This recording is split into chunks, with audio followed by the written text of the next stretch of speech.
Saint-Esprit. Regardons encore aujourd'hui qui est le Saint-Esprit, ou encore, plutôt, plus précisément, nous avons fait un tour dans les jours qu'on appelle les jours de l'Esprit. Nous avons vu la semaine dernière ensemble que les disciples étaient les disciples de l'Église primitive.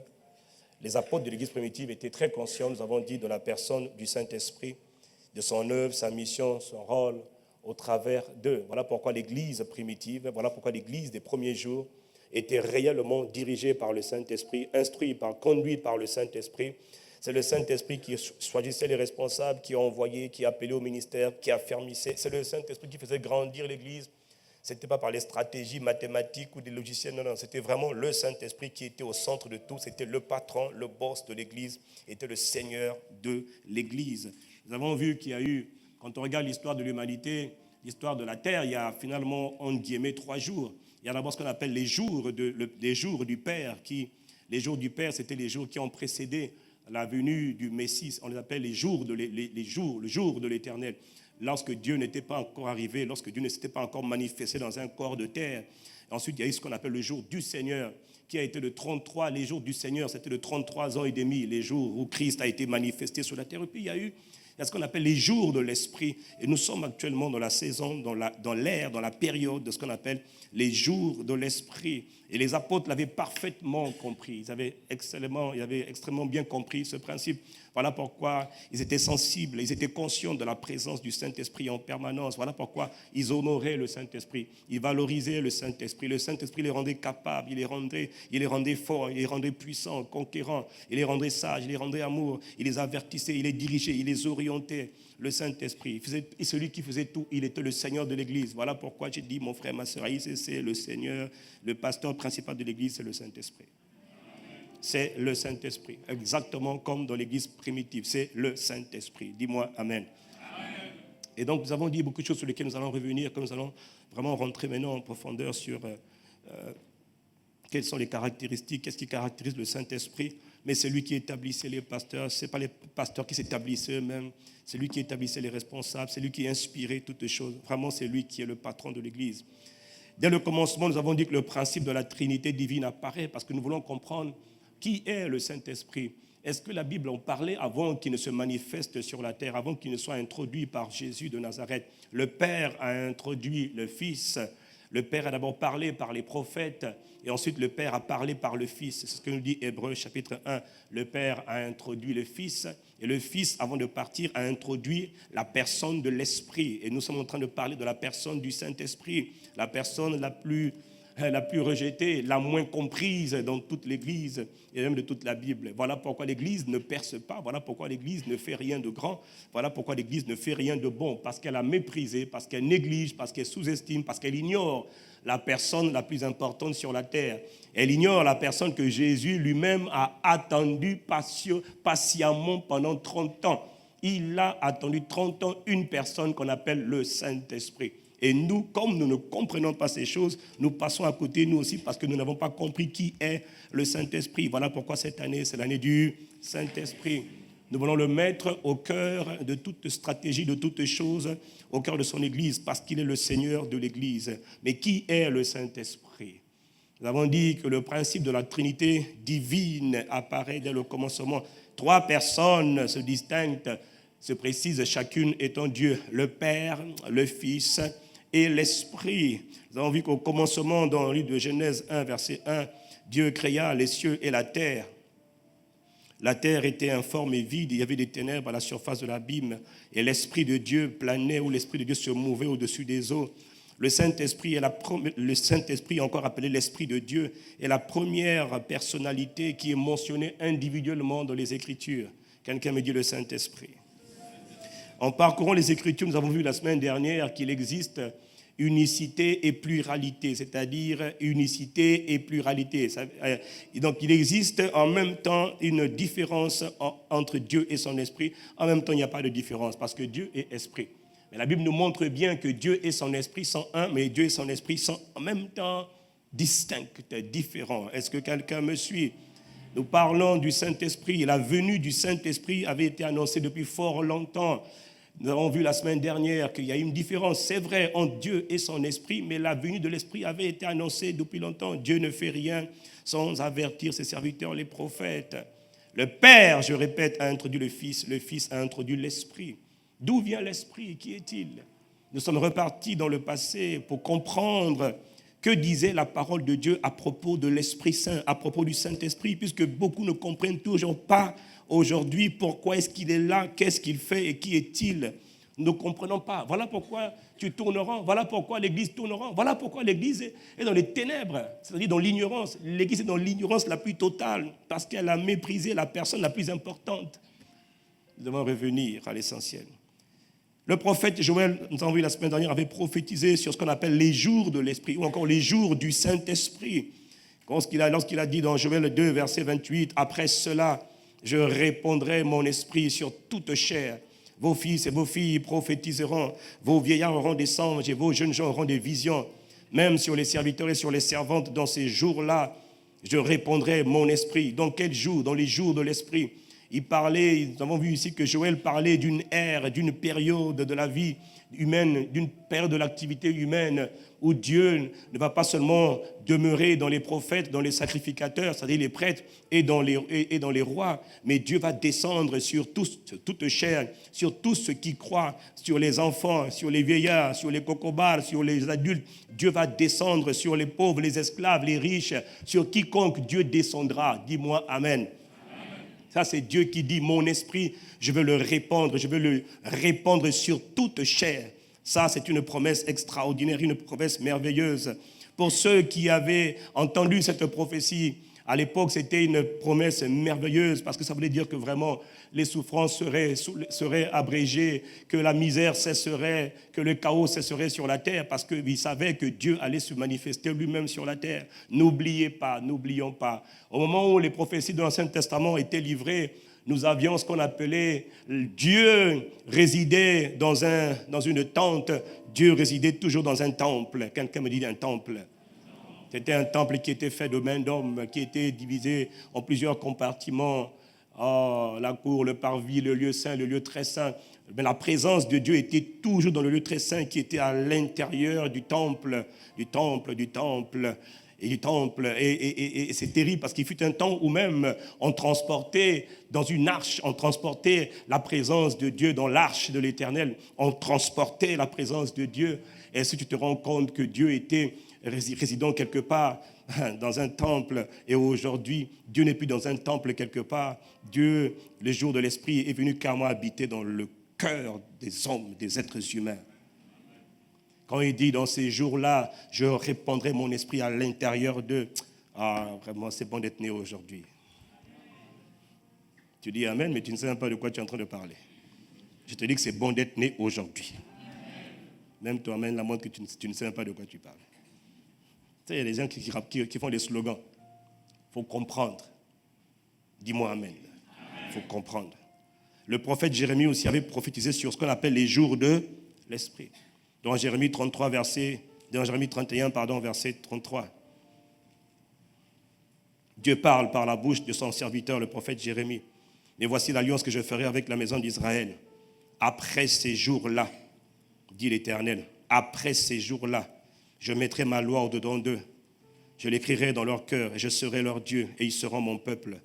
Celui-ci n'enseignera plus son prochain, ni celui-là son frère en disant « Connaissez l'Éternel », car tous me connaîtront, depuis le plus petit jusqu'au plus grand. Je pardonnerai leurs iniquités, je ne me souviendrai plus de leurs péchés. Nous avons vu cela la semaine dernière. Dieu promettait réellement une ère où des hommes et des femmes seront tellement remplis de l'esprit qu'ils apprendront à dépendre de Dieu seul. Ils apprendront à marcher avec Dieu seul. Le problème de Dieu, ça a toujours été le péché. Et ça sera toujours le péché. Et la force de Satan et de tous ces démons, ça sera toujours le péché. Leur force, ça sera toujours le péché. Tes péchés que tu commets, tu les rends forts. Tu les rends forts dans ta vie, forts dans ta maison, forts dans ton quartier, forts dans ta ville. Quelqu'un me dit Amen. Oui, et la force du mal, c'est le péché. Oh Seigneur. Et Dieu disait donc qu'il allait avoir une ère, une saison, après des jours bien définis, qu'on appelle les jours de l'Esprit, où l'Esprit allait se répandre dans le cœur des humains. Et aujourd'hui, je vais continuer à travers le prophète Ézéchiel. Dieu a aussi prophétisé sur ce qu'on appelle les jours de l'esprit, à travers Ézéchiel, le prophète. Dans Ézéchiel, chapitre 36, au verset 16. Nous allons regarder Ézéchiel 36, à partir du verset 16. Dieu parle aussi des jours du Saint-Esprit, des jours de l'Esprit. Et Dieu nous montre à quoi doivent ressembler les jours de l'Esprit. À quoi ressembleront les jours du Saint-Esprit sur la terre.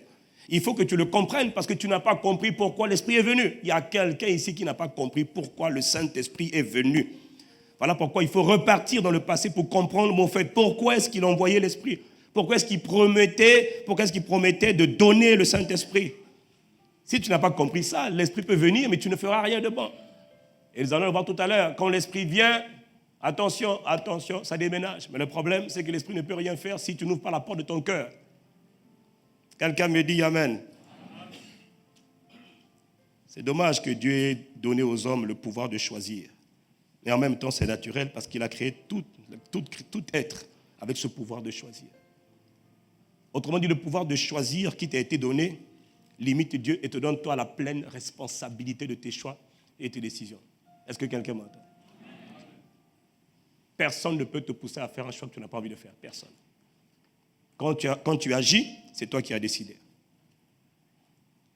Ézéchiel 36, verset 16. La parole de l'Éternel me fut adressée en ces mots.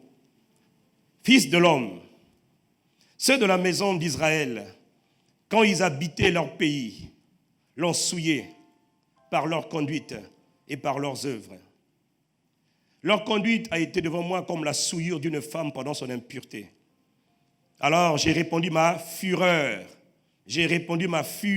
sur eux à cause du sang qu'ils avaient versé dans le pays et des idoles dont ils avaient souillé. Je les ai dispersés parmi les nations et ils ont été répandus en divers pays. Là, il parle du châtiment qu'il a infligé à son peuple. Je les ai jugés selon leur conduite et leurs œuvres. Je les ai jugés selon c'est-à-dire leur comportement et leurs agissements. Dieu a jugé, et je vous annonce que Dieu va encore juger selon la conduite de ses enfants et les pratiques, les activités, les œuvres de ses enfants. Selon les comportements et les œuvres, les agissements. Ils sont arrivés, verset 20, chez les nations où ils allaient, et ils ont profané, c'est-à-dire déshonoré, souillé, c'est le verbe, déshonoré, souillé. Ils ont profané, ils ont déshonoré, ils ont souillé mon saint nom, en sorte qu'on disait d'eux, c'est le peuple de l'Éternel, c'est de son pays qu'ils sont sortis. Et j'ai voulu sauver l'honneur de mon saint nom que profanait la maison d'Israël parmi les nations où elle est allée. C'est pourquoi, verset 22, dis à la maison d'Israël, là il parle à son peuple, il ne parle pas aux gens de l'extérieur, il parle à son peuple et aujourd'hui Dieu parle à l'Église. Ainsi parle le Seigneur l'Éternel. Ce n'est pas à cause de vous que j'agis de la sorte, maison d'Israël. C'est à cause de mon saint nom que vous avez profané parmi les nations où vous êtes allés. Pause. Le Seigneur ici, par la parole, à travers la parole de son serviteur Ézéchiel, dit la chose suivante. Dieu vous a envoyé, Dieu vous a appelé, Dieu vous a sauvé, Dieu vous a donné sa loi, Dieu vous a fait du bien, mais il a constaté que votre conduite et vos agissements ne sont toujours pas conformes à sa parole. Et Dieu dit, je vais juger, j'ai jugé, je veux encore juger. Et Dieu fait un constat assez lamentable, c'est qu'il dit, son nom à lui est insulté, son nom est critiqué. Déjà là, à l'époque, c'était déjà vrai. Son nom, déjà à cette époque où Ézéchiel prophétise, le nom du Dieu vivant, le nom de l'Éternel, le nom du Seigneur était insulté à cause du peuple de Dieu.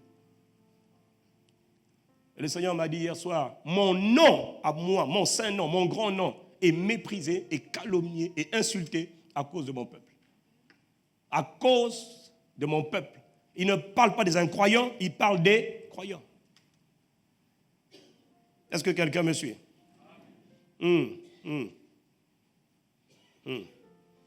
Dis à la maison d'Israël, verset 22, ce n'est pas à cause de vous que je vais agir de la sorte, c'est à cause de mon nom que vous avez outragé. Vous avez déshonoré. Vous avez souillé mon nom. Vous avez déshonoré, profané, souillé mon nom, dit le Seigneur. À cause de toi, mon frère, à cause de toi, ma soeur, le nom du Seigneur peut être loué, exalté, célébré. À cause de toi aussi, le nom du Seigneur peut être sali.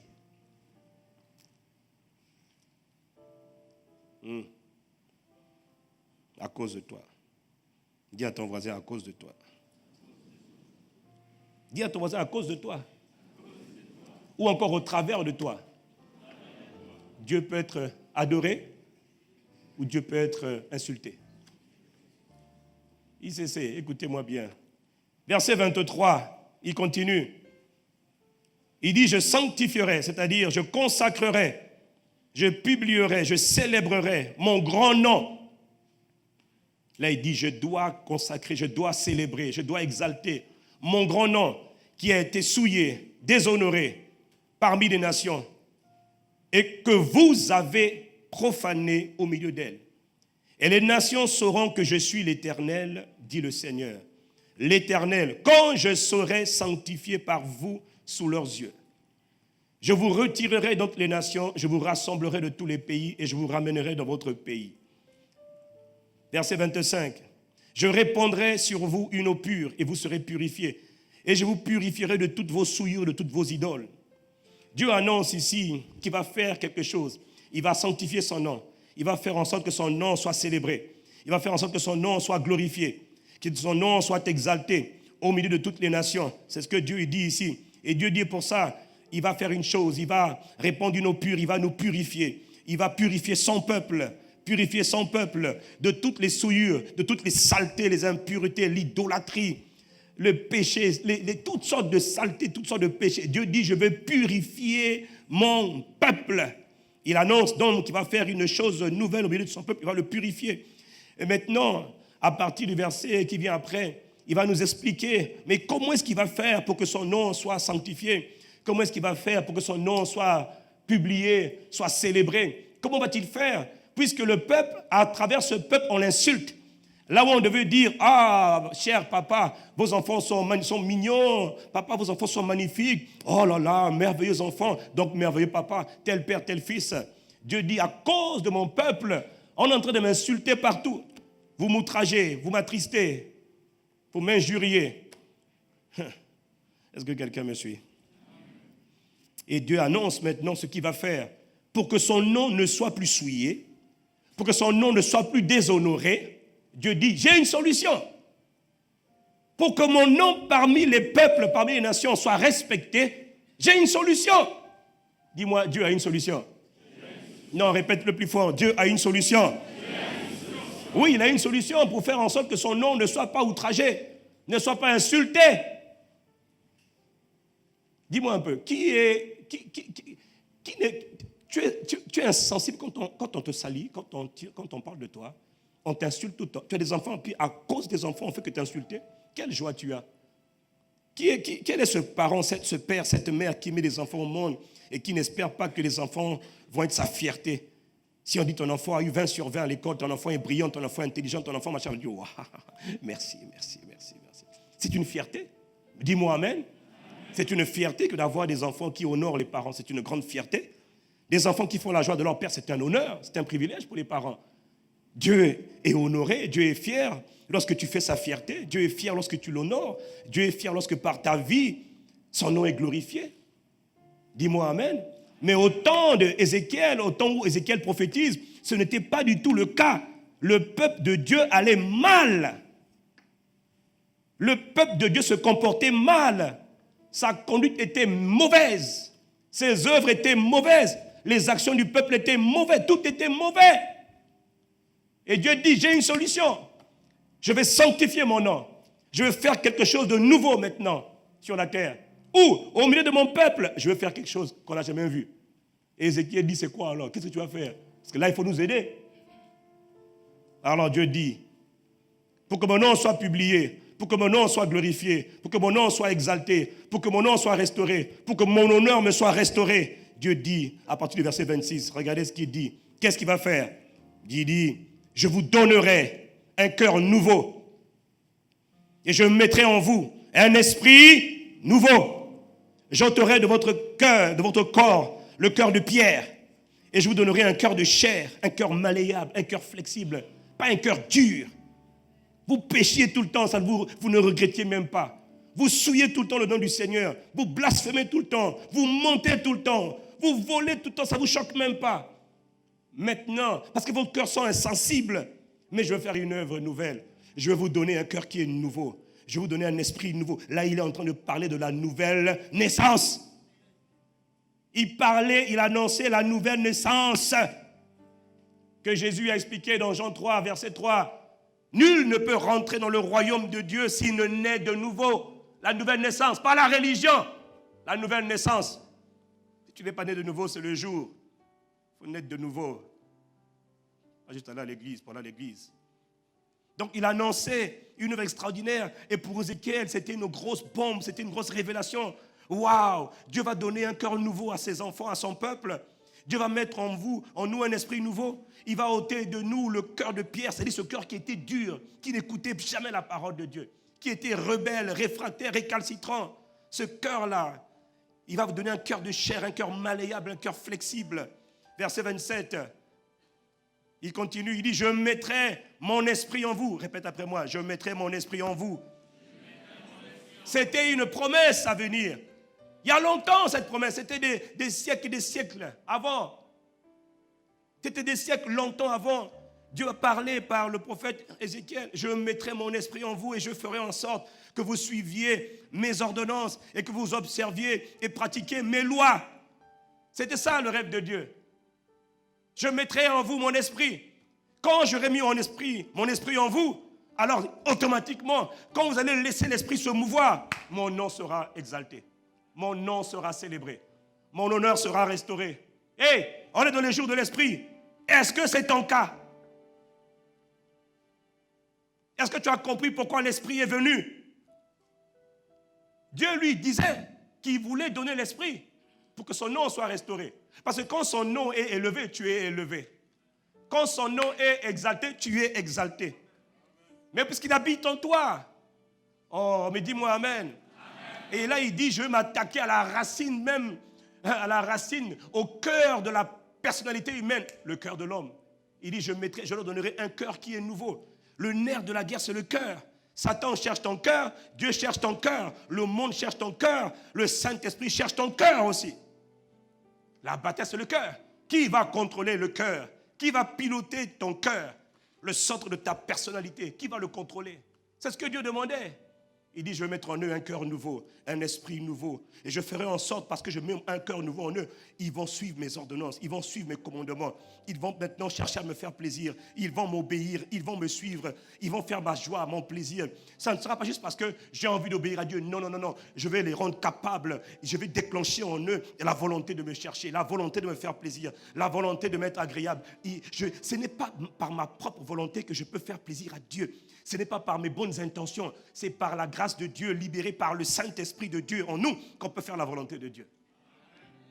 Mais cette grâce elle doit couler. Et pour qu'elle coule, c'est comme on ouvre un robinet, il faut que ça coule.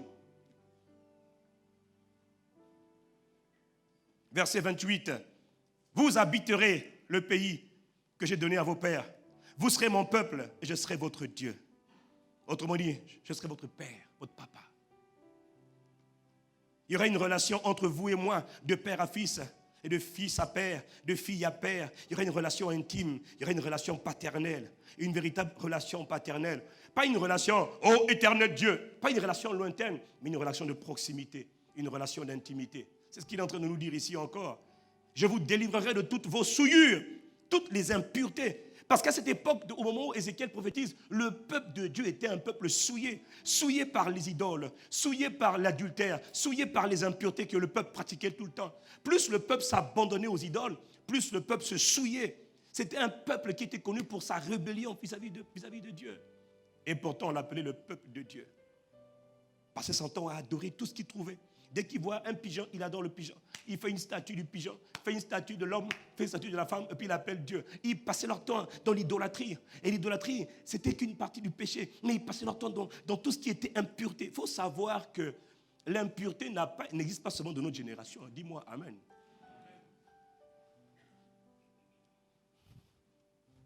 Je vous délivrerai de toutes vos souillures. À quel moment je vous délivrerai de toutes vos souillures? Lorsque je mettrai mon esprit en vous. Lorsque je vous donnerai un cœur nouveau, un esprit nouveau. Lorsque je viendrai moi-même habiter à l'intérieur de l'humain, je restaurerai toutes choses. Je vous délivrerai de toutes vos souillures. Vous serez donc capable de marcher dans la pureté. Dans la pureté. Quelqu'un me dit la pureté. Dis-moi la pureté. Parce que Dieu, le problème de Dieu, de toute éternité, c'est que Dieu est saint. Dieu est saint. Si toi, tu es habillé là, même si tu es habillé sale, on te dit, mon frère, assieds-toi là où il y a les excréments, les matières fécales. Quand je dis matières fécales, il y en a qui ne savent pas c'est quoi les matières fécales. Il y a quelqu'un qui ne sait pas c'est quoi les matières, parce que c'est un terme français, trop compliqué. Le caca. Ça, tout le monde comprend. Même un enfant de 1 an sait c'est quoi le caca. Bon, on te dit, assieds-toi là, il n'y a que du caca partout, assieds-toi là et couche-toi. Tu vas le faire? Pourquoi tu ne vas pas le faire? C'est souillé. C'est souillé. On te dit, allonge-toi, nage dans une mer de caca. Je nage. Sauf qui peut. Ça te fait plaisir? Mais alors pourquoi tu le fais spirituellement? Ton esprit fait la même chose. Mais c'est la même chose. Dieu est saint. Et Dieu dit à son peuple, je suis saint. Je ne peux pas venir habiter en vous si je ne suis pas, si le milieu n'a pas été, l'environnement n'a pas été nettoyé. Je ne peux pas. Voilà pourquoi les jours de l'esprit l'esprit ne pouvait pas venir tant que le sang n'avait pas encore été versé. Il fallait d'abord que le sang de Jésus, qui purifie, qui ôte le péché du monde, soit versé. Parce que c'est quand le sang a été versé que maintenant, celui qui croit et qui donne sa vie à Christ se voit purifié, lavé dans le sang de l'agneau.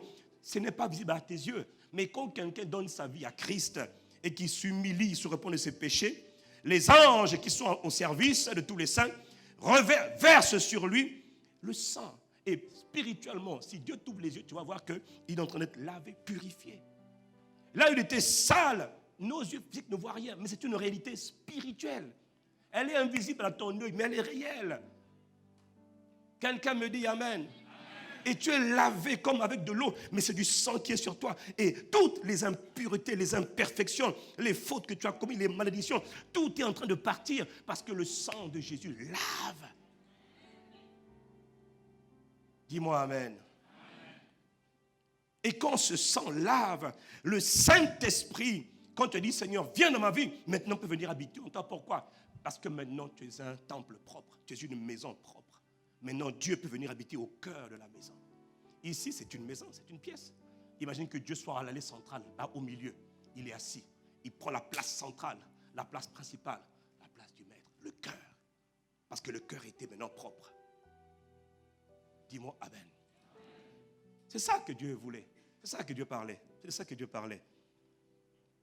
Est-ce qu'on peut continuer?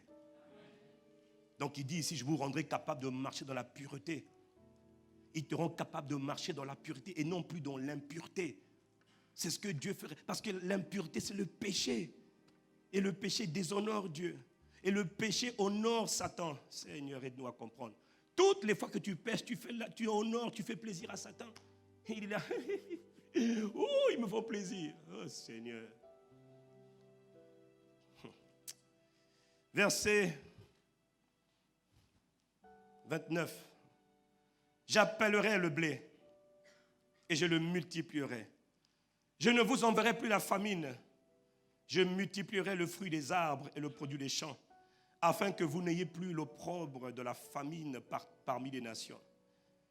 Il est en train de dire que quand l'Esprit viendra, quand il mettra son esprit en vous, il changera vos conditions de vie. Il changera les conditions de vie. Il n'enverra plus la famine. La famine n'est pas la conséquence de la bénédiction. La famine, c'est la conséquence du péché, de la malédiction. Quelqu'un me dit Amen. Et il dit, vous n'aurez plus la honte de la famine parmi les nations. Autrement dit, quand on vous verra maintenant multiplier le blé, le produit des arbres, le produit des champs. Et il est en train de parler, il est en train de dire que vos conditions de vie vont changer. Comment? Quand l'Esprit viendra sur vous, et en vous plutôt. Au verset 31, il dit alors, vous vous souviendrez de votre conduite qui était mauvaise. Il dit, vous vous souviendrez de votre conduite qui était mauvaise, de vos actions qui n'étaient pas bonnes. Vous vous prendrez vous-même en dégoût à cause de vos iniquités et de vos abominations. Il dit, quand l'Esprit viendra, quand mon esprit nouveau viendra en vous, vous vous rappellerez, tu te rappelleras ta vie du passé. Tu diras, Seigneur, je ne sais pas comment prier, mais franchement, je te dis merci. Parce que je vois de là où tu m'as sorti, je suis reconnaissant. Parce que pour arriver à ce genre de constat, pour arriver à prendre conscience et être dégoûté par ta vie passée, il faut vraiment que quelque chose de nouveau te soit arrivé. Sinon, tu ne peux pas te rendre compte à quel point tu étais sale, souillé. Moi, quand je pense à mon passé, je suis reconnaissant. Et j'ai du dégoût pour ce que j'étais hier. Mais est-ce que toi, tu as du dégoût pour ce que tu es, pour ce que tu étais hier? Ou bien pour toi, apparemment, il n'y a pas eu beaucoup de changements entre hier et aujourd'hui? Ouais, regarde-moi. Il y a quelqu'un ici, là. Pas eu de changement. L'Esprit est venu et tu n'as pas laissé agir. Parce que l'Esprit, pour qu'il agisse, il faut lui laisser la place. Dis-moi un bon Amen. L'Esprit, ça, on va le voir. Quand on va parler de ce qui caractérise le Saint-Esprit, il ne s'impose pas. On lui ouvre la porte, il rentre. Sinon, on lui ferme la porte et il ne rentre pas. Et beaucoup n'ouvrent pas la porte. Pourquoi est-ce qu'on ouvre la porte au pasteur? Mais le pasteur n'est pas le Saint-Esprit, il n'est pas Dieu. Est-ce que quelqu'un comprend? Tu dois arriver dans ta vie, frère, à une période, à un moment où tu regardes hier et tu regardes aujourd'hui. Tu dis, Seigneur, merci. Parce que je ne suis plus du tout la même personne. Et quand on te dit, mais c'est pas toi qui faisais ça là-bas, tu dis, non, ça c'était l'ancien moi. Il est mort, il était crucifié avec Christ. Moi, je ne suis plus dans ces choses-là. Mais si on n'a pas vu de changement dans ta vie, alors il y a un problème. Or, il y a beaucoup de croyants qui pourtant ont reçu le Saint-Esprit en eux. Parce qu'ils sont nés de nouveau. Donc, Dieu a accompli la promesse dans les jours de l'Esprit. Mais vous n'avez pas laissé l'Esprit agir. Vous l'avez étouffé. Parce que votre cœur n'était pas déterminé à s'en sortir. Parce que ton cœur ne voulait pas. Je continue. Il dit, vous vous prendrez vous-même en dégoût. Oui. Si tu n'as pas le dégoût de ta vie passée, alors tu es en grave danger. Tu es vraiment en danger. Le dégoût de ta vie passée. Il dit, le Saint-Esprit que vous allez recevoir va vous révéler votre misère, votre condition passée. Au verset 32, il dit, ce n'est pas à cause de vous que j'agis de la sorte, dit le Seigneur, l'Éternel, sachez-le. Ce n'est pas à cause de vous que je vais déverser mon esprit sur vous. C'est ça que ça veut dire. Donc, ce n'est pas parce que tu es bien, tu es gentil, tu es méchant. Non, ce n'est pas à cause de toi. Pas du tout, c'est à cause de lui-même. Ayez honte et rougissez de votre conduite, maison d'Israël. Là, il parle à son peuple. Ainsi parle, verset 33, le Seigneur, l'Éternel. Le jour où je vous purifierai de toutes vos iniquités, je peuplerai les villes et les ruines seront relevées. Il dit le jour où je vous purifierai de toutes vos iniquités. Je peuplerai les villes et les ruines seront relevées. La terre dévastée sera cultivée, tandis qu'elle était déserte aux yeux de tous les passants. Dieu annonce ici que quand l'Esprit viendra en toi, il annonce une ère de prospérité et de bien-être. Il dit, j'annonce dans la vie de ceux en qui je viendrai habiter une ère de prospérité et de bien-être. Mais Dieu qui a créé l'univers ne peut pas venir habiter en toi et ta vie ne change pas. Mon frère, ma soeur, si le chef de l'État, si le chef de l'État de ton pays dit, je quitte mon palais, je viens habiter à partir d'aujourd'hui dans ta maison. Si le chef de l'État de ton pays te le dit. Bon, si ta maison, il y avait des fauteuils troués. Si ta maison, il y avait le caca partout. Si ta maison, il n'y avait rien à manger, tu ne voyais pas clair. Tu sais, à cause de la présence du chef de l'État dans ta maison, les services concernés, appropriés, vont faire en sorte que ta maison devienne une maison de l'abondance. Pourquoi?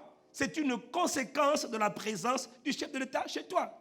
Parce qu'on va venir chez toi, la nourriture du patron. Les vêtements aussi du chef. Et tu pourras même squatter quelques vêtements ou quelques paires de chaussures ou quelques robes au passage. Pourquoi? Mais parce que le chef de l'État est dans ta maison. Donc ta maison devient finalement un palais ou une résidence présidentielle. Est-ce que quelqu'un comprend de quoi je parle? Non, dis-moi amen si tu comprends de quoi je parle. Quel est mon point?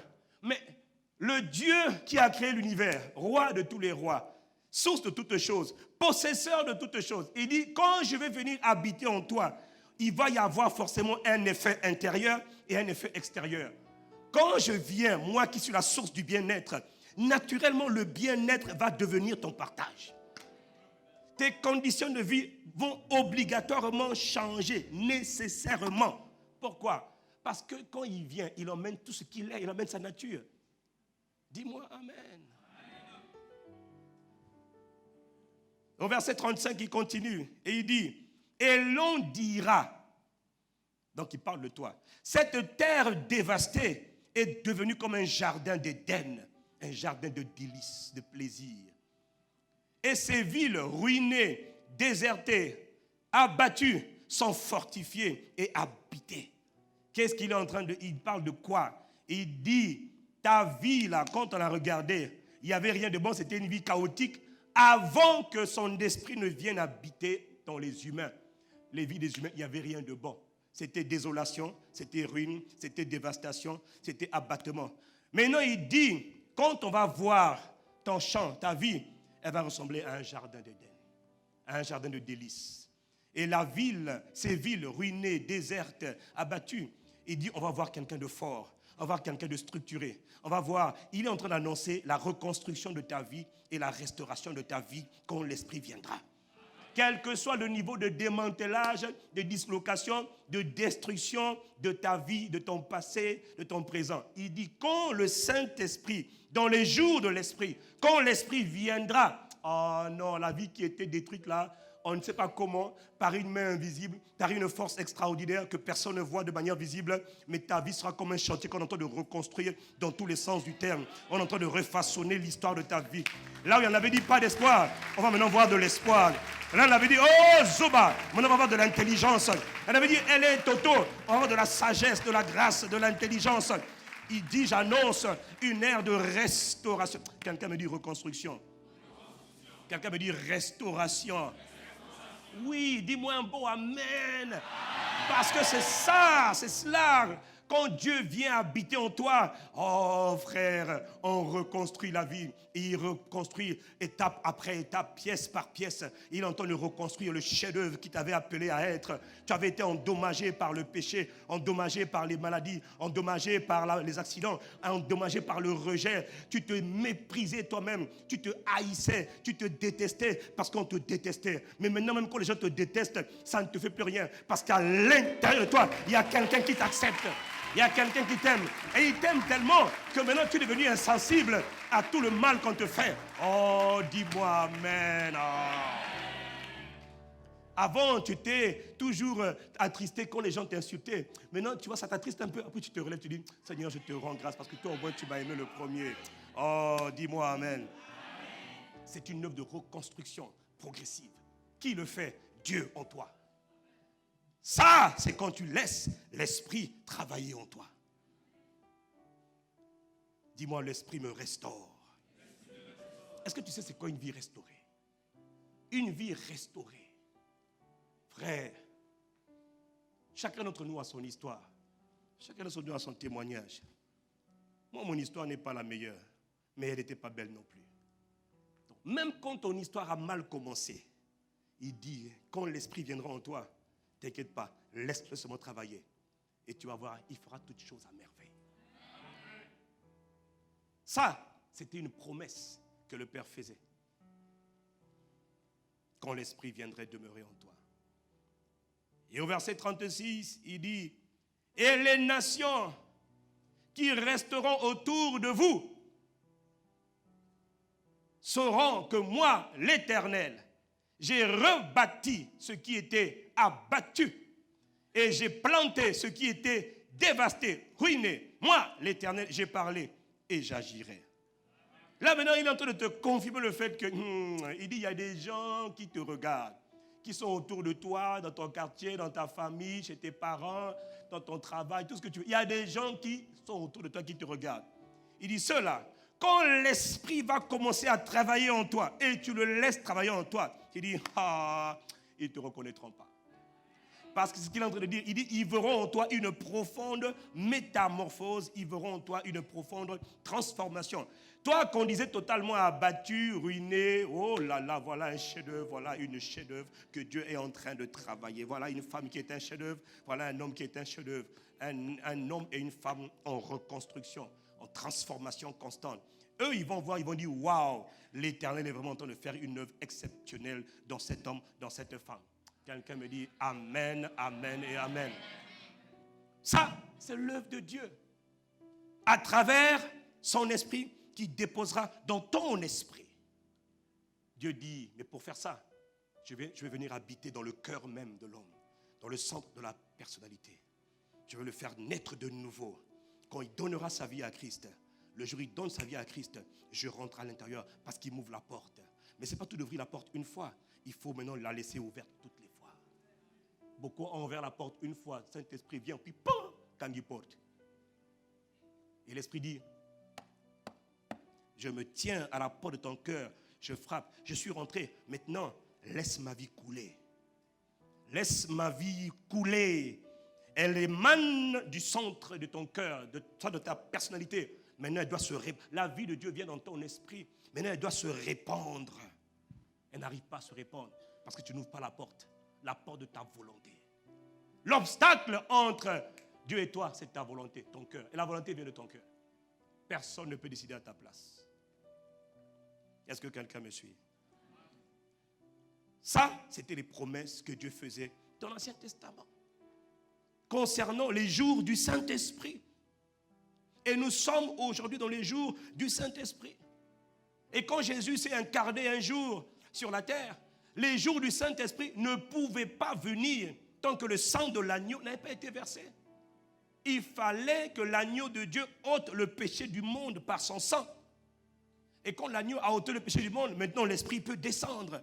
Mais un jour, pendant que Jésus était sur terre, il parlait à ses disciples, dans Luc 11, verset 11, il parlait à ses disciples de ce que le Père avait réservé comme cadeau précieux, comme cadeau magnifique, comme don merveilleux aux humains, aux croyants, aux véritables croyants, à ceux qui croient au Fils.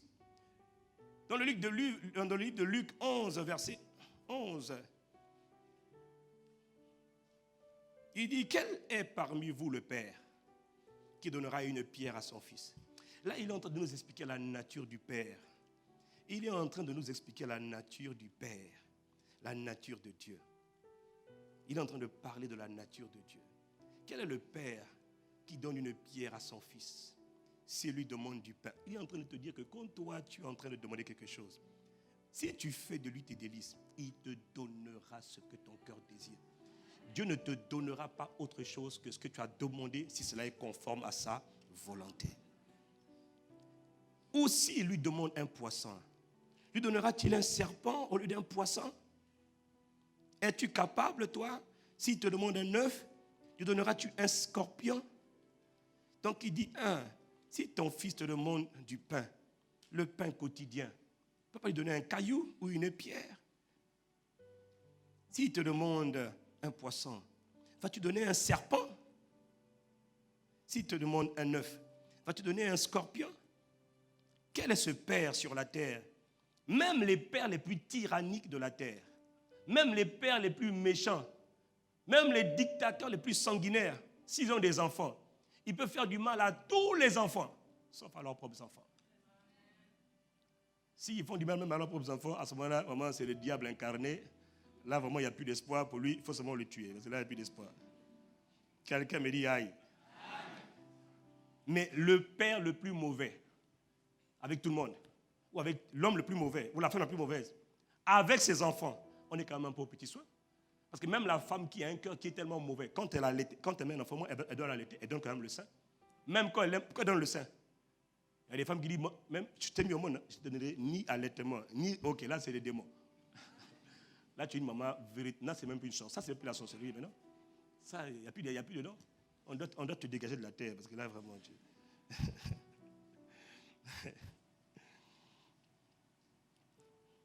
Il est en train d'expliquer que les pères terrestres ou les parents terrestres, en général, font tout pour leurs enfants. Et que quand leurs enfants demandent, leurs enfants regardent à eux, les parents pourvoient. Peut-être qu'ils n'ont pas l'obligation de pourvoir aux enfants des autres, mais à leurs enfants, ils doivent pourvoir. Parce qu'ils aiment leurs enfants. La raison pour laquelle ils allaitent les enfants, c'est parce qu'ils aiment les enfants. La raison pour laquelle ils se battent pour acheter des vêtements aux enfants, c'est parce qu'ils aiment les enfants. La raison pour laquelle ils se battent pour avoir à manger pour les enfants tous les jours, c'est parce qu'ils aiment les enfants. Ils aiment leurs enfants.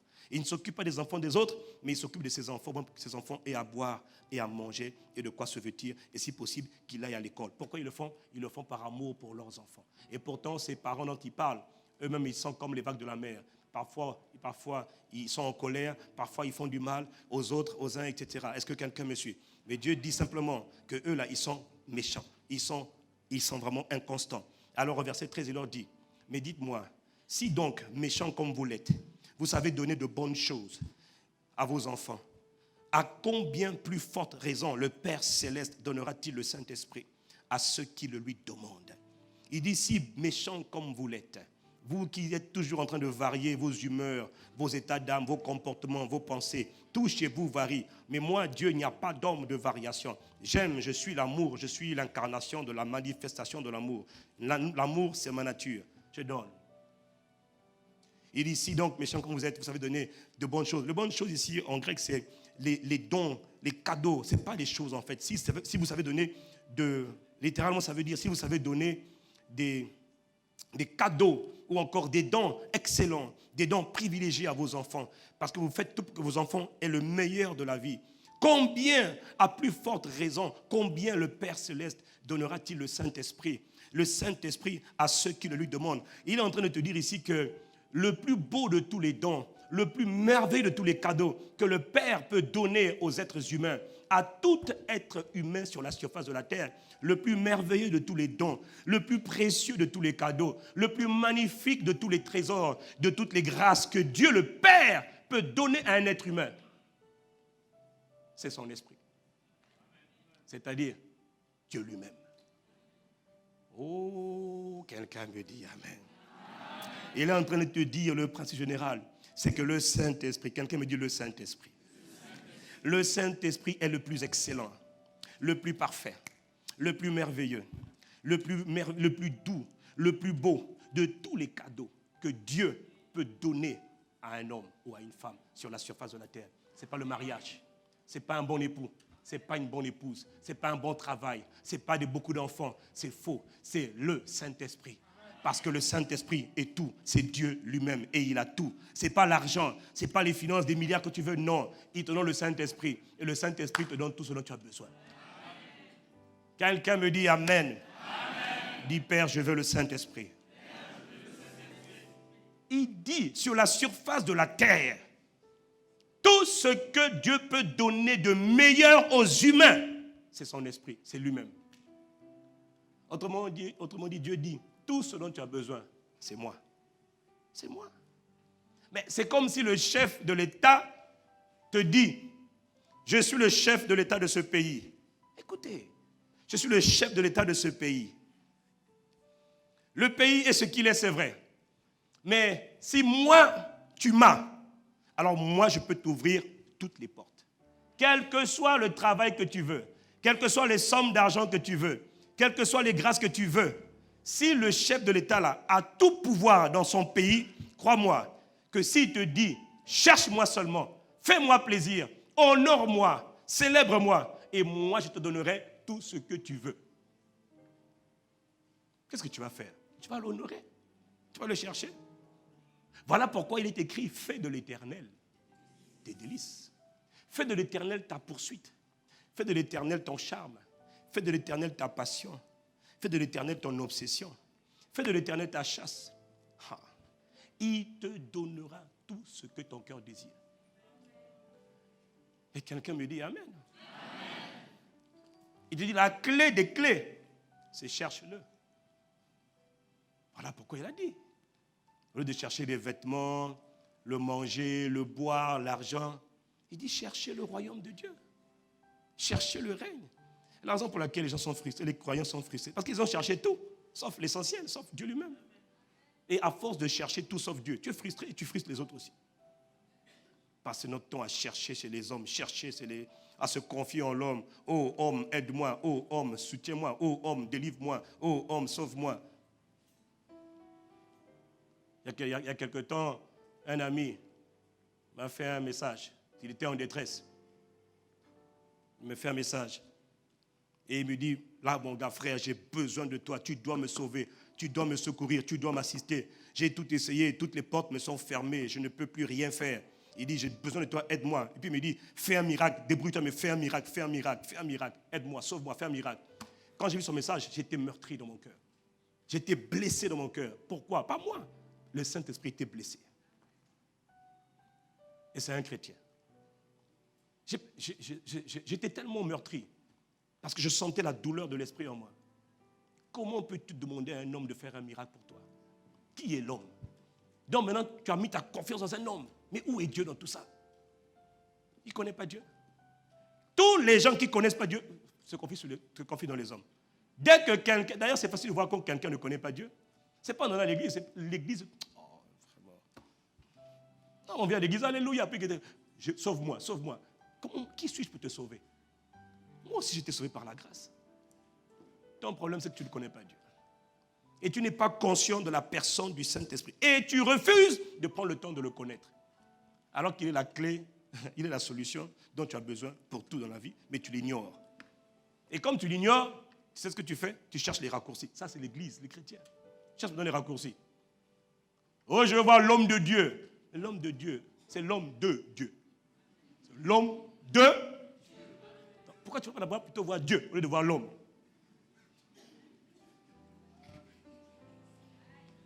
Quelqu'un me dit aïe. Frère, comprenant, la clé des clés, Dieu dit, le plus beau des cadeaux, le plus beau des dons que Dieu peut donner à un humain, c'est son esprit. C'est lui-même. Son esprit te donne la sagesse.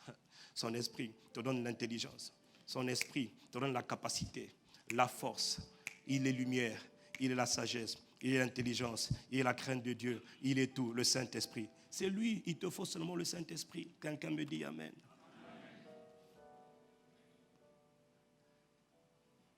Une fois que Jésus a accompli le sacrifice qu'il était venu accomplir, c'est-à-dire le sacrifice du sang, maintenant Jésus va parler à ses disciples. Il les avait déjà préparés pendant longtemps. Maintenant, dans Actes chapitre 1, verset 3, il s'apprête à donner les dernières instructions avant son départ, avant qu'il quitte la terre. Il est écrit dans Actes chapitre 1, verset 3, après, en parlant de Jésus, après qu'il eut souffert, il leur apparut vivant et leur en donna plusieurs preuves, en se montrant à eux pendant 40 jours et parlant des choses qui concernent plutôt le royaume de Dieu. Comme, verset 4, comme il se trouvait avec eux, il leur recommanda de ne pas s'éloigner de Jérusalem, mais d'attendre ce que le Père avait promis. Comme il se trouvait encore avec eux, il leur recommanda, il leur donna un ordre ferme. Ne vous éloignez pas de Jérusalem, mais attendez ce que le Père a promis. Qu'est-ce que le Père avait promis? Le Père avait promis l'Esprit. Dis-moi amen. Dis-moi amen. Amen. Il leur recommanda de ne pas s'éloigner, mais d'attendre ce que le Père avait promis. Ce que je vous ai annoncé, leur dit-il, car Jean a baptisé d'eau, mais vous, dans peu de jours, vous serez baptisés, vous serez immergés, vous serez plongés, trempés du Saint-Esprit. Là, il vient de leur dire que la promesse, dans quelques jours, est sur le point de s'accomplir. Quelle promesse? La promesse dont Ésaïe avait parlé, dont Jérémie, Joël, dont Ézéchiel parlait. La promesse des jours du Saint-Esprit, où la personne du Saint-Esprit viendra. Voilà pourquoi il leur dit au verset 8, mais vous recevrez une puissance, le Saint-Esprit venant sur vous, et vous serez mes témoins. Vous allez démontrer mes œuvres, vous allez démontrer ma vie, vous allez démontrer ma nature, démontrer ma capacité, démontrer ma richesse, démontrer mon amour, démontrer ma force, démontrer ma sagesse, démontrer ma gloire. Vous allez être des véritables témoins sur la terre. Quand on vous verra, on me verra. Lorsqu'on parlera de vous, wow, je serai manifesté à travers vous. Vous allez être des témoins vivants de ce que je suis, disait le Seigneur. Mais pour ça, vous ne pouvez pas y arriver. Attendez dans quelques jours. Vous allez recevoir la promesse du Père, le Saint-Esprit venant sur vous. Le Saint-Esprit. Quelqu'un me dit le Saint-Esprit. Et la Bible, juste après cela, verset 9, après avoir dit cela, après avoir dit quoi? Après avoir dit, vous recevrez une puissance, le Saint-Esprit survenant sur vous. Il dit, et vous serez mes témoins. Après avoir dit cela, c'est-à-dire aussitôt dès qu'il a fini de dire ça, sa dernière phrase, c'était donc celle-là. Il fut élevé pendant qu'il le regardait et une nuée le déroba à leurs yeux. Autrement dit, au moment de l'ascension, quelle est la dernière phrase que Jésus a dit avant d'être élevé? Il a dit, vous allez recevoir la promesse du Père. Je m'en vais, je suis élevé. Bougez pas, quelques jours encore. L'autre arrive. Quelqu'un me dit Amen. Les dernières paroles, juste avant l'ascension de Jésus, il est en train d'introduire le Saint-Esprit. Quelqu'un me dit Amen. Et 10 jours plus tard, quand il a dit attendez, bougez pas, restez là, soyez détendus, cool, vous allez voir. Juste après ça, acte 2, verset 1. Maintenant, il est écrit, le jour de la Pentecôte. 10 jours plus tard, ils étaient tous ensemble dans le même lieu. Tout à coup, il vint du ciel. Il vint du ciel. Un bruit comme celui d'un vent impétueux, un vent violent, comme un ouragan. Un vent impétueux. Imaginez, ils sont dans une pièce. Et brusquement, tu entends, la pièce est fermée en plus, hein, et tu entends un vent, un ouragan violent qui remplit toute la maison où ils étaient assis. Et des langues semblables à des langues de feu leur apparurent, séparées les unes des autres, et se posèrent sur chacun d'eux. Et ils furent tous, au verset 4, remplis du Saint-Esprit. Et ils se mirent automatiquement à parler en d'autres langues, selon que l'Esprit leur donnait de s'exprimer. Mon frère, ma soeur, que s'est-il passé ce jour de la Pentecôte? 50 jours après la résurrection de Jésus. 10 jours après l'ascension de Jésus. La promesse du Père, depuis les temps anciens, depuis les 900 ans avant Jésus-Christ, depuis les 1000 ans avant Jésus-Christ, la promesse avait été donnée. 1000 ans plus tard, mon frère, c'est une grâce que d'être né aujourd'hui. Parce que nous sommes dans les jours de l'Esprit. Oh, quelqu'un me dit Amen. Lorsque Jésus part, 10 jours après, le jour de la Pentecôte, il dit tout à coup, il vient du ciel comme le bruit d'un vent impétueux. Là, il nous explique l'entrée en scène de manière officielle. Dis-moi de manière officielle. C'est-à-dire l'arrivée officielle de cette personnalité qui avait été longtemps dont on avait longtemps prophétisé. Cette personnalité, dis-moi cette personnalité, qui avait été longtemps annoncée depuis les temps anciens. Cette personnalité fait son arrivée de manière officielle. Elle ne rentre pas de manière discrète, naturelle. Bien sûr, lorsqu'un chef d'État arrive dans notre pays, on prépare tout le protocole, on prépare généralement le cortège qui est dû à son rang, à sa fonction. Et le Père a fait exactement la même chose. Le Saint-Esprit est entré dans le monde visible, dans la sphère terrestre, avec des gyrophares. Mais les gyrophares ici, c'était le vent impétueux, c'était le feu. Il n'est pas le feu. Il s'est manifesté et il s'est fait accompagner par le vent impétueux et par le feu qui annonçait simplement sa présence.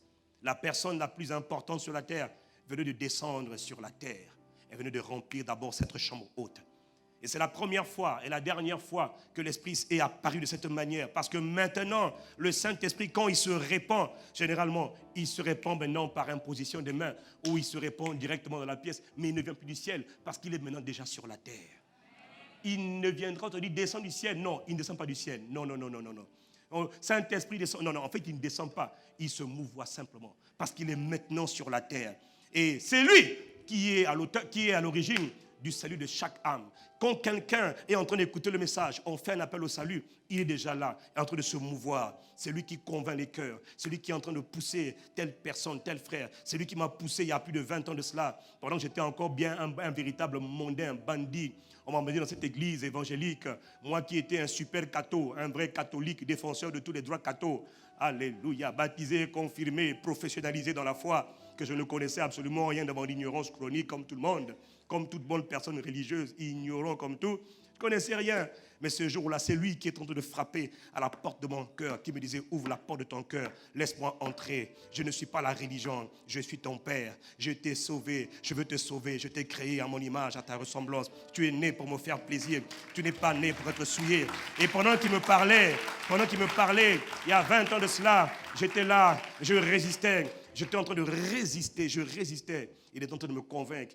Et j'ai fini par dire, Seigneur, entre dans ma vie. Quand le pasteur a fait l'appel, j'ai dit, Seigneur, je vais te donner ma vie. Et depuis ce jour-là, ma vie n'a jamais été la même. Amen. Quelqu'un me dit Amen. Amen. Pourquoi? Parce que le Saint-Esprit est sur la terre maintenant depuis longtemps. Et c'est lui qui est le patron de l'Église. Et ça, les disciples l'avaient compris depuis longtemps. Ça, les apôtres l'avaient compris depuis longtemps. Nous n'avons pas compris. Notre génération n'a pas compris. Nous avons mis de côté la personne la plus importante. Et pourtant, 30 années durant, Jésus, Fils de Dieu, n'a pu rien faire. Il a attendu cette personnalité. Dis-moi cette personnalité. Il nous faut connaître la personnalité, la personne du Saint-Esprit. J'avais l'habitude de dire moi aussi que c'est la troisième personne de la Trinité. Et quand j'étais à Ouaga récemment, je parlais avec le pasteur Cambry. Pendant qu'il parlait, l'Esprit a ouvert mes yeux. Le Saint-Esprit n'est pas la troisième personne de la Trinité. Non. Le Saint-Esprit est une des trois personnes de la Trinité. Parce que si tu dis la troisième personne, il faudrait donc qu'il y ait une première personne. Il faudrait qu'il y ait une deuxième personne. On va la voir la semaine prochaine. Dieu n'a jamais dit qu'il y avait une troisième personne. Dis-moi un bon amen. Amen. Le Saint-Esprit est une des personnes de la Trinité. Et à force de dire troisième personne, on a relégué l'Esprit de Dieu au rang de troisième, numéro 3, comme si c'était numéroté. Dieu n'a jamais numéroté. Dieu a dit, allez, faites de toutes les nations des disciples, baptisez-les au nom du Père, du Fils et du Saint-Esprit. Il n'a pas dit au nom du Père, au nom du Fils, au nom du Saint-Esprit. Il a dit au nom du Père, du Fils et du Saint-Esprit. Il met le Père, le Fils, le Saint-Esprit au même rang. Même gloire, même dignité, même éclat, même splendeur. Oh, quelqu'un me dit Amen ici. Dis-moi le Saint-Esprit. Quelqu'un me dit le Saint-Esprit. Quelqu'un me dit le Saint-Esprit. Quelqu'un lui dit, cher Saint-Esprit, tu es bien là. Aide-moi à t'honorer. Aide-moi à te connaître. Aide-moi à te chérir. Aide-moi à vivre pour ton plaisir. Le Père a donné le Fils. Le Père a introduit le Fils. Le Fils a introduit l'Esprit. Et tu vois, sur la sphère visible humaine, rien ne peut se faire sans l'Esprit. Si Dieu, le Fils, incarné dans un corps de terre, qu'on appelle Jésus, a attendu l'Esprit pendant 30 ans, il ne pouvait rien faire sans l'Esprit. Pourquoi toi, tu veux ignorer l'Esprit? Le Fils ne faisait rien par lui-même. Le Fils se mouvait, agissait par le Saint-Esprit. Dans Luc 4, verset 1, il est écrit, Jésus, rempli du Saint-Esprit, fut conduit dans le désert. Qui a conduit Jésus dans le désert? On va voir dans les prochaines semaines. C'est le Saint-Esprit qui conduisait la vie de Jésus de Nazareth. Mais comment toi tu méprises le Saint-Esprit? Les Paul, les grands Pierre étaient conduits par la personne du Saint-Esprit. Mais pourquoi nous avons méprisé le Saint-Esprit? Nous ne l'avons pas connu. Le diable a fait un beau travail d'aveuglement et d'ignorance dans nos cœurs pour que nous ayons peur des choses qui concernent le Saint-Esprit. Parce que beaucoup de choses ont été dites et beaucoup de choses fausses. Voilà pourquoi il nous faut revenir à l'essentiel. Mais ce matin, qui est le Saint-Esprit? Nous allons commencer à parler de ça la semaine prochaine. Mais la première des choses, la dernière plutôt chose que je voudrais dire, le Saint-Esprit m'a dit, rappelle à mon peuple que la particularité numéro 1 du Saint-Esprit, c'est qu'il est saint. C'est qu'il est saint. Et le Seigneur m'a dit, nous sommes dans l'année, la saison de l'Esprit. Vous savez, quand on est dans un thème comme celui-là, ICC, faites extrêmement attention. Là, je parle avec mon cœur. ICC, faisons extrêmement attention. Parce que ce que le Saint-Esprit va faire, nous voulons juste l'honorer, lui donner la place qu'il avait toujours eue dès le commencement. La place que Jésus lui avait donnée. La place que les apôtres lui avaient donnée. Que nous n'avons pas su lui donner. Et nous voulons revenir à sa personne. Parce que c'est lui qui est le Seigneur, le souverain, le maître de l'Église. C'est lui et c'est lui seul. Je vous dis la chose suivante. Faites extrêmement attention. Parce que dans le temps de l'Église primitive, les gens ne pouvaient pas, les disciples ne pouvaient pas s'amuser avec les choses de l'esprit. Les disciples ne pouvaient pas s'amuser avec les choses de l'esprit. Un simple mensonge a emmené la mort dans l'Église. Chez nous, si le mensonge amène la mort, on va dire qu'on a sacrifié quelqu'un. ICC, c'est l'année du Saint-Esprit. Il fait ce qu'il veut. Mais le Seigneur m'a dit de vous dire que son nom est blasphémé, son nom est insulté, son nom est critiqué à cause de beaucoup d'entre nous. À cause des jeunes, des adultes et des vieux, le nom du Seigneur est blasphémé. Il a dit, je ne vais pas le permettre plus longtemps. Faites attention. Parce que quand le niveau de gloire est insignifiant, alors les péchés sont couverts. Alors le mal se répand, c'est vrai, mais les péchés sont couverts, les péchés sont cachés. Mais quand le niveau de lumière, d'exposition, l'exposition de la lumière augmente, beaucoup de choses deviennent révélées. Tout ce qui était caché finit par être révélé. Le Saint-Esprit m'a dit, je suis saint. À cause de toi, mon frère, toi qui entends le son de ma voix, là, soit le nom du Seigneur sera élevé, glorifié, soit son nom sera rejeté, méprisé, insulté. Il a dit, je vais juger, je vais tirer vengeance, je vais répondre, je vais emmener ma punition, ma rétribution. Il y a beaucoup d'entre nous ici qui vous faites vos choses en cachette, mensonges en cachette, impureté, souillure. Et pourtant, parmi les promesses de l'Esprit, il y avait la grâce, il y avait la capacité de ne pas pécher. Il y avait la grâce, la capacité de ne plus être souillé par les nombreuses impuretés, souillé par les nombreux types de péchés. Il a dit dans sa parole, offrez vos corps à l'Éternel, au Seigneur, comme un sacrifice de bonne odeur. Offrez vos corps, vos membres à Christ. Est-ce que tu as déjà offert ton sexe au Seigneur? As-tu déjà pris le temps d'offrir ton sexe au Seigneur?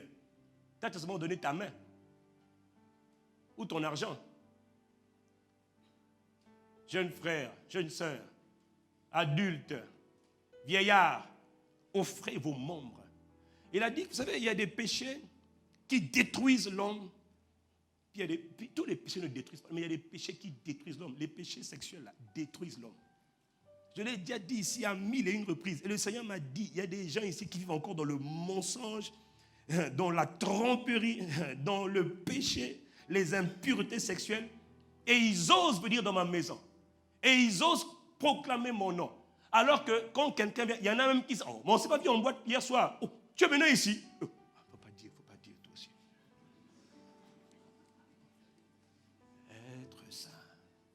Être saint, télé. Faut pas dire. Ce que tu es en train de cacher là, l'Esprit m'a dit, il va révéler au grand jour ce que les gens sont en train de faire en privé. Vous savez, je vous dis, mieux vaut que Dieu t'humilie dans ta chambre, en secret, quand tu te repens, qu'il t'humilie publiquement. Et Dieu a des moyens de nous humilier pour nous amener à la repentance qui sont terribles. Le Seigneur m'a dit, aujourd'hui, je veux que le peuple qui est encore dans le péché, parce qu'il n'avait pas compris la venue de l'Esprit, le rôle du Saint-Esprit, tu ne peux rien faire par toi-même. C'est par la capacité du Saint-Esprit en toi que tu peux être un adorateur. Tu peux plaire à Dieu. Toi, tu as cru, c'était par tes propres efforts. Tu es allé et tu es tombé. Et tu as vu, ça n'a pas marché. Dieu dit, ce n'est pas par la force, ni par la puissance, ni par ton intelligence, ni par tes capacités, ni par tes bonnes dispositions, mais c'est par le Saint-Esprit qui libère la grâce de te rendre capable de faire la volonté de Dieu. Est-ce que quelqu'un me suit?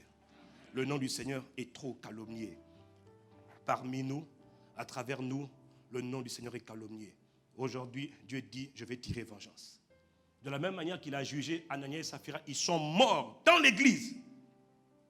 Écoutez, s'il y a quelqu'un qui meurt dans l'église, ce n'est pas ma faute. Je me décharge de cette responsabilité. Pourquoi? Parce que je sais le niveau de gloire dans lequel l'Esprit veut nous faire opérer. Et je sais que ce niveau de gloire a des exigences sur le jugement. Ah, toi, tu ne connais pas la parole. Moi, je te dis, frère, je ne suis pas, ne l'ai pas dit que là-bas on tue les gens. Si tu veux pécher, viens pas à l'église. Quelqu'un me dit, aïe. Alors, mon frère, ma soeur, aujourd'hui, le Saint-Esprit dit, je suis saint. Juste d'abord, cette caractéristique, il est saint. Si tu sais dans ta vie que tu ne marches pas dans la sainteté, que ta vie n'est pas pure, que tu es encore dans beaucoup d'impuretés, toutes sortes d'impuretés, je t'en supplie, c'est le temps maintenant de te repentir. C'est le temps d'implorer l'aide de Dieu. C'est le temps de crier à l'aide. Vous savez, la chose la plus vraie et la plus importante pour Dieu, ce n'est pas tant que je pêche que je ne pêche pas. La chose la plus importante pour le Père, c'est la sincérité de ton cœur. Quelqu'un me dit la sincérité. Quelqu'un me dit la sincérité. Dieu veut que tu sois sincère. Est-ce que tu es sincère avec Dieu? Est-ce que tu es sincère? Quand j'ai donné ma vie, je l'ai déjà dit, je le dis encore. Quand j'ai donné ma vie à Christ il y a 5 ans, ou plutôt il y a 20 ans, quand il est rentré en moi, j'avais des challenges comme tout le monde. J'avais 23 ans. J'avais beaucoup de passion de la jeunesse. J'étais lié, moi aussi, par les femmes. J'avais 4 copines. J'avais du mal. Mais je me rappelle toujours que dans ma quête de Dieu, je voulais tellement faire plaisir à Dieu. Je voulais tellement m'en sortir. Je ne voulais pas faire semblant. J'étais sincère devant Dieu. J'ai dit, Seigneur, par ta grâce, je veux obéir, mais je ne suis pas capable d'obéir. Mets en moi la haine du péché. J'ai fait ces prières pendant des mois, des années. Jusqu'à aujourd'hui, je le fais. Mets en moi la haine du péché. La Bible dit, quand le juste crie, l'Éternel entend. Et il le délivre de toutes ses frayeurs. Il répond aux prières qui sont faites avec un cœur sincère. J'ai dit, Seigneur, mets en moi la haine. Je ne suis pas capable, moi, de haïr le péché.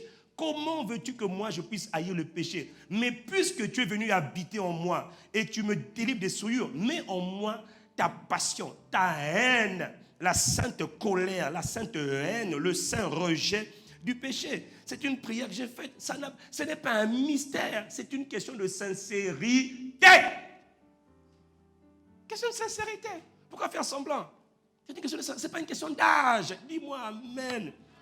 C'est une question de sincérité. Quelqu'un me dit sincérité. Et le problème, c'est que notre génération, enfin, je ne sais pas, mais beaucoup, on n'est pas sincères. Vous mettez des masques pour rien. Dieu va vous juger. C'est le temps du jugement maintenant. C'est le temps du jugement. Dieu va juger. Il va exposer il va exposer. Responsable, pas responsable, sous-responsable. Dans le royaume de Dieu, il n'y a pas de responsable. Il n'y a que des enfants. Même le pasteur n'est qu'un enfant de Dieu aussi. Dis-moi amen. Il dit au premier culte, et je vous le répète encore, en donnant notre vie au Seigneur, pasteur Abi et moi, on était fiancés. Nous nous connaissions avant. Quand je me suis converti, je n'ai pas attendu qu'elle se convertisse. Quand moi, j'ai donné ma vie au Seigneur, j'ai dit, j'arrête tout. J'ai arrêté tout. Pourquoi? Parce que sa grâce m'a soutenu. Et j'étais sincère. Dieu m'a soutenu. Et que s'est-il passé après? Pendant 2 années, frère, on était fiancés. Jamais on ne s'est touché. Jamais on ne s'est touché. Même pas bisous sur la bouche. Jamais. J-A-M-A-I-S. Jamais. Never. Jamais. Si je mens, que je meurs demain matin. Lundi matin, si vous entendez que Castanou est mort, donc il montait. Et en 20 ans, je n'ai jamais dragué, touché la femme de quelqu'un. Jamais, jamais, frère, jamais. Je sais, on dit beaucoup de choses à mon sujet. D'ailleurs, vous allez encore entendre d'autres choses fausses à mon sujet. Ce n'est pas grave. ICC, fortifiez-vous. Votre pasteur, là, c'est une cible. Pas de problème. J'ai seulement dit, Seigneur, ah, Seigneur, qui a dit, ah, Seigneur, vraiment. Les gens qui me tirent dessus, ils savent pourquoi ils font. Ils savent qui les inspire. Ils racontent toutes sortes de choses fausses. Ce n'est pas grave. Vous là qui êtes de la famille CC, fortifiez-vous et priez pour moi. Quelqu'un me dit Amen. Et je me rappelle de ces jours où parfois j'allais dormir chez Pasteur Abi. On était fiancés. Quand on était ensemble le soir. On était ensemble tout le temps. Mais on ne s'est jamais touché. Jamais. Jamais. Et des fois, je me rappelle, elle habitait dans un studio qui va de là-bas jusqu'à peut-être ici. Un petit studio. Une chambre avec une salle de bain. C'est tout. Et elle avait son lit, puis elle avait un canapé-lit. Des fois, il m'arrivait de dormir chez elle. Mes frères, elle dormait dans son lit. Je dormais sous le canapé. Quand elle se changeait, elle allait dans la salle de bain, elle mettait son pyjama, qui devait couvrir tout le corps. Et moi aussi, mon pyjama devait couvrir tout le corps. Non, mais pourtant, on était dans la même pièce. Hein. On ne se touchait jamais. Il n'y a pas de la nuit. Oh, j'arrive pas à dormir. Je viens me coucher là où tu es. Ça ne s'est jamais produit. Si je meurs demain matin. Depuis 20 ans, je n'ai jamais touché, même pas de bisou à part ma fille. Personne, jamais. Mais pourquoi? Comment? Le Saint-Esprit. C'est le Saint-Esprit. La Bible dit que la crainte de Dieu te détourne mal. On l'appelle l'esprit de crainte de l'Éternel. L'esprit de conseil. L'esprit de force. C'est lui qui te donne la force. C'est lui. Donc, qu'est-ce que toi tu veux me dire que moi je n'ai pas connu? Oh pasteur, vous ne me comprenez pas. Je ne comprends pas, frère. Tu n'es pas sincère. Oh, dis-moi amen. Qu'est-ce que vous voulez me raconter? Non, parce que vous savez, quand je parle avec les jeunes, oh, c'est Dieu. L'Esprit de Dieu me dit de vous dire, ce n'est pas une question d'âge. Maintenant, nous sommes dans l'année du Saint-Esprit. Tout ce qui est caché va sortir. Tous tes mensonges là vont sortir. Quelle que soit ta responsabilité dans cette église, tout va sortir. Donc, le Seigneur m'a dit, j'appelle à la repentance. J'appelle à la repentance et une repentance sincère. Et une prière sincère de la part de mon peuple pour demander mon intervention. Mon peuple doit me supplier pour que je fasse grâce. Et lui, le Père, il veut faire grâce par son Esprit Saint qu'il a déposé en nous. Il veut nous rendre capables d'obéir à sa volonté, capables de lui faire plaisir. Mais il dit, je ne peux rien faire parce que tu ne me laisses pas rentrer. Parce que ma vie ne peut pas s'exprimer. Ma nature ne peut pas se répandre en toi. Ma pureté, ma sainteté, ma bonté, ma miséricorde, mon humilité. Beaucoup sont encore orgueilleux, orgueilleux. Et tu es tellement orgueilleux que ton cœur s'est endurci. Tu as péché 1, 2, 3 fois, ça y est. Tu as fermé la porte de ton cœur et ton cœur est devenu dur. Je t'en supplie, le Saint-Esprit frappe à la porte de ton cœur aujourd'hui. Il dit, repens-toi. À la fin du culte, toute la semaine qui commence aujourd'hui, j'ai dit, écoutez-moi bien, je demande à tous les frères, vous tous qui êtes concernés, prenez rendez-vous avec les responsables que nous sommes, les assistants pasteurs, les ministres ici, les responsables de l'église. Commencez à confesser vos péchés les uns. La Bible dit, confessez vos péchés les uns aux afin que vous soyez pardonnés et purifiés. Parce que quiconque ne prendra pas le temps. Donc cette semaine-là, je m'attends, Raïssa, toi tu t'attends à voir des frères et des sœurs qui vont venir nous dire, pasteur, mon frère, ma sœur, voilà ma vie, voilà ce que j'ai fait. Juste quand aujourd'hui j'avais caché, je demande la grâce de Dieu. Et on va prier avec chacun d'entre vous. Est-ce que quelqu'un me suit? Parce qu'après ça, Dieu va dire, je vais juger. Et j'annonce qu'il va juger. Mais quand il va juger, je ne sais pas ce qu'il va faire. Il va juger. On ne peut pas continuer à blasphémer, à insulter le Saint-Esprit de cette manière et être caché, être à l'abri. Dieu dit c'est terminé. Et je dis de sa part c'est terminé. Maintenant après, Seigneur, maintenant juge. Moi je ne demande pas des gens, Dieu ne demande pas des gens parfaits. Il demande des gens qui sont sincères. Et aussi incroyable que cela paraisse, cela puisse paraître, j'ai découvert que le Saint-Esprit prend plaisir dans nos faiblesses. Parce que dans nos faiblesses, il manifeste sa force. Donc il ne s'attend pas à ce que tu sois un super héros. Il s'attend à ce que tu sois un enfant dans les bras de son père, dans les bras de sa mère. Et un enfant qui compte sur lui ne compte plus jamais sur toi. Je décide de faire 1-1. Dis seulement, Seigneur, fais-moi grâce. Le Saint-Esprit est saint. Dis-moi Amen. Dis-moi, le Saint-Esprit est saint. Et il te supplie. Il est trop attristé. Il est attristé. Il est blessé. Il est outragé. Il est méprisé. Il est injurié à cause de tes actes, à cause de tes comportements, à cause de ton attitude. Il est insulté. Il dit, le temps de ma vengeance vient. C'est vrai. Et là, il appelle à la repentance. Alors, mon frère, ma soeur, inclinons la tête, s'il vous plaît, en signe de révérence envers Dieu. Ce que Dieu m'a fait la grâce de faire, ce n'était pas un hasard. Ce n'était pas que j'étais mieux que les autres. C'était juste sa grâce. J'ai compté sur la grâce, sur la fidélité de Dieu. Et Dieu m'a secouru. Et Dieu m'a fait grâce. S'il m'a fait grâce à moi, il peut aussi faire grâce à toi.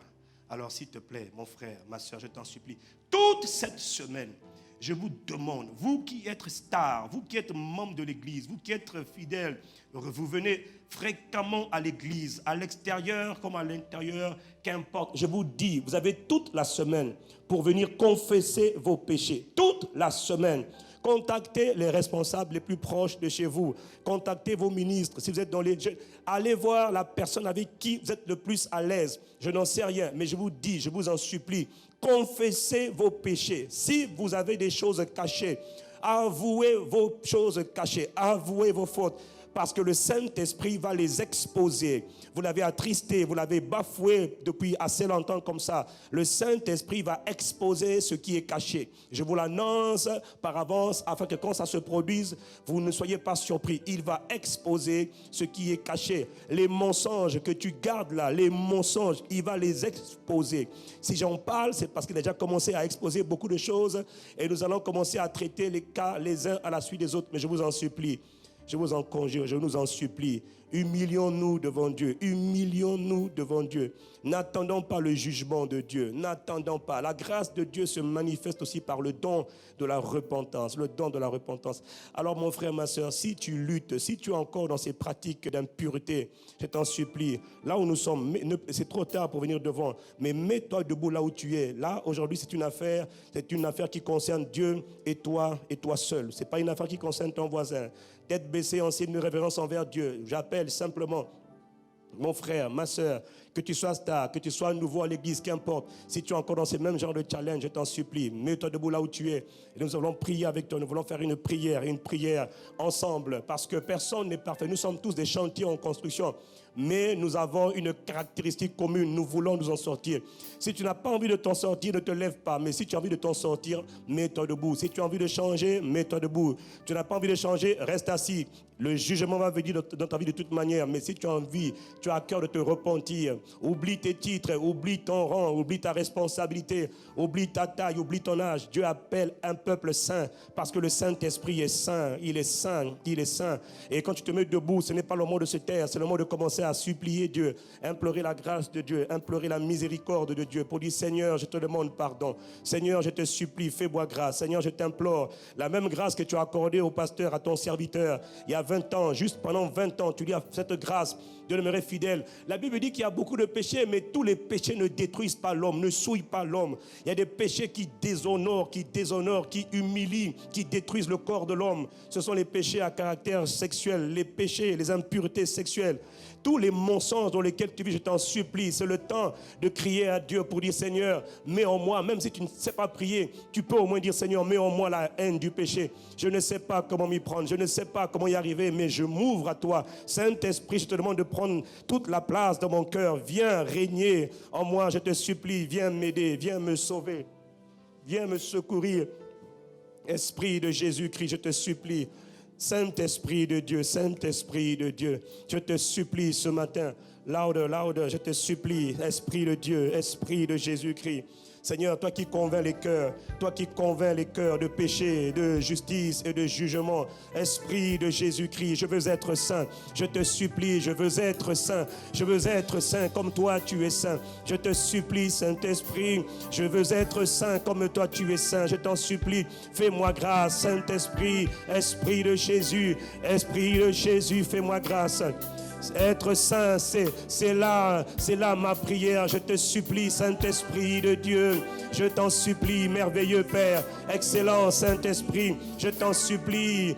Telle est ma prière. Je veux être saint, je veux être saint. Mets en moi, mets en nous, mets dans mon frère, mets dans ma soeur qui s'est levée. La haine, la capacité du Saint-Esprit. Ce n'est pas par tes efforts, ce n'est pas par tes bonnes dispositions, ce n'est pas par tes désirs, mais c'est par le Saint-Esprit en toi. C'est par l'Esprit. Être saint maintenant, être saint. Que ce soit un soupir, un appel à l'aide, un cri de ton cœur, un cri de ton cœur. Être saint, être saint, être saint, être saint. C'est mon désir, être saint. Je t'en supplie, Père éternel, être saint. Sainteté, sainteté, le Seigneur crie. Sainteté, ce matin, purifie, purifie, purifie, purifie. Lave-nous de toutes les souillures. Lave-nous de toutes les imperfections, de toutes les fautes. Être saint, nous te supplions. Être saint, nous te supplions. Être saint, être saint, être saint. Telle est ma prière, Esprit de Jésus, nous te supplions, mon frère. Prends le temps, avant le jugement, humilie-toi maintenant. Prends le temps de crier, d'implorer. Il a dit, quiconque invoquera le nom du Seigneur sera sauvé. Quiconque invoque Dieu maintenant, quiconque l'invoque maintenant sera sauvé. Humilie-toi. Dis, Seigneur, je ne te résiste plus, je m'humilie, je m'abandonne. Jésus, aide-moi, la grâce que tu as mise sur ton serviteur. Donne-moi la même grâce, la même capacité. Je veux être saint dans mon corps, saint dans mon âme, saint dans mon esprit. Je te supplie, je veux être saint, Esprit de Jésus-Christ. Être saint, être saint. Quelle est ma prière, c'est ma prière. Je te supplie, je t'implore. Être saint, être saint, être saint, être saint, être saint, être saint, être saint, être saint.